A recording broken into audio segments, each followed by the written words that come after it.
So what forgive us our debts is we forgive our debtors. Had a lot of stuff behind it. A lot of subtextual things that were understood at that time. There's a ledger. Some folks owe me something. And I owe God something.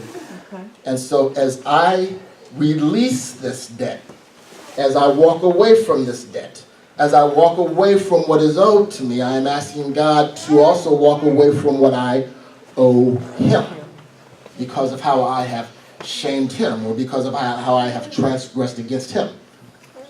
Y'all with me? Mm-hmm. So for us, you hurt somebody's feelings, I'm sorry. And that's an apology, and we're supposed to forgive because my feelings got hurt. Sometimes I don't accept your apology because I haven't been made whole yet. There's still something I still feel like something is owed to me because I don't feel better.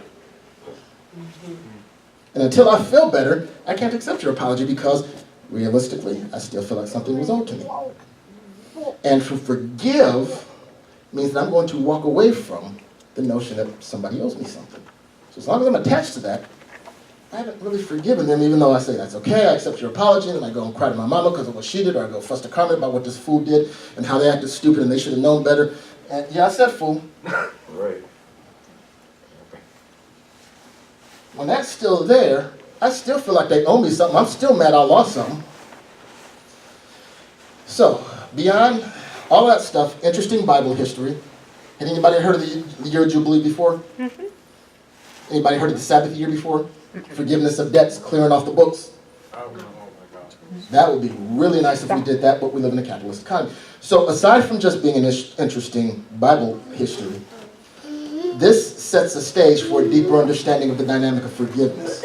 To begin with, we have to consider the nature of the relationship in question and ask what we can reasonably expect from the other party that we feel owes us something.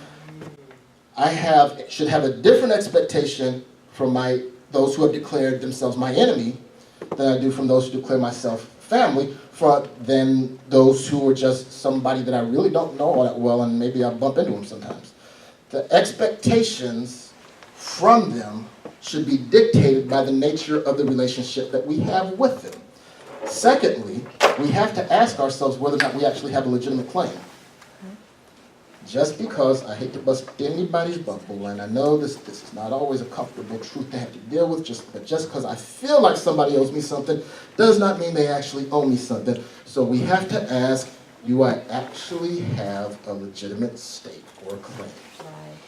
Because if I don't, then there's nothing to forgive. They don't owe me anything, there's nothing to forgive, I just got issues. And I can't hold somebody else accountable for my issues. But if they've done something, then we deal with that. The third thing is, the offended party has a responsibility of establishing or asserting their claim. Right. So 3 things here. What is the nature of the relationship? What do I have a right to reasonably expect from that relationship? Is my claim legitimate? Or do I just feel like it's legitimate? And am I willing to go and assert that claim? Because if I'm not willing to go and assert the claim, then there is no claim, then there's nothing to forgive, and that person doesn't owe me anything. Right. Sometimes somebody took something from you, you don't want to admit they took something from you, so you're going to pretend like they didn't really do anything. Meanwhile, you sitting there bitter as all get out, big mad, talking about them and blasting them subliminally all over Facebook. Rather than actually go and tell the person, I feel like you owe me something. And until you tell them, I feel like you owe me something, they don't owe you nothing. What if you decide to chalk it up as a lesson and they did owe you, but the relationship isn't worth it? If you legitimately do that and ain't still mad about it, then that person's been forgiven. It's clear. If you legitimately feel that way. But then if when they do it again, you want to bring back up what you were supposed to have let go to begin with, you still got a problem. What if there's an instance where you are owed something and then they believe that you are not owed something? We will get there. This is going up, right? This is going up. Yeah, I think it's recording. But as it relates to enemies, once again, they're not as it related to enemies in Jesus' day, nobody expected that an enemy was going to come back and give you what they took from you. No. That's just silly. That's not what enemies do. It's crazy for me to expect my enemy to act like something other than my enemy. Right. Realistic expectations of the relationship. Somebody that is my enemy takes something from me, and I'm wondering why they took it, is because they decided that they were my enemy. Whether or not I wanted to accept that fact is a completely different question.